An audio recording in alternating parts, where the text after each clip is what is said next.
also can't act as if like she's 12 or 13 years old. Like she's still having a hard time just being obedient to her mom because she's in that phase where she's starting to have her own mind and her own opinions. And I'm trying to get her to understand the concept of I give you rules and guidelines to try to shape you and mold you and help you be the best adult you can be. And then eventually, the guidelines that I'm setting for you now, once you grow up, you have to take into account God's standards and God's outlines for you as well.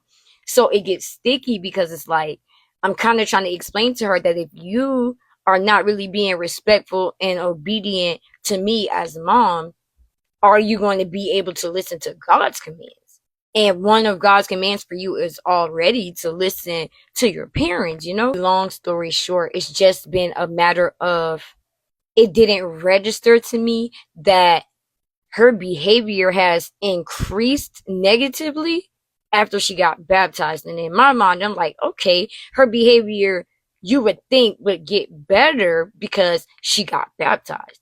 But then after me, because I've let it be known I'm very afflicted. Like when it comes to my emotional regulation, there's a thing I'm talking about, the fruit of the spirit. I make it very known that I do have an issue with patience and peace. Like I very much am still trying to work and cultivate the fruit of the spirit. And I also think that that's also what's happening for me as well. God is giving me a double dose. Like it's spiritual warfare from the enemy because he's mad, but I also am actively praying to God to cultivate my fruit of the spirit. And the only way that you can develop a skill is if you're constantly placed in a situation to grow and develop the skill.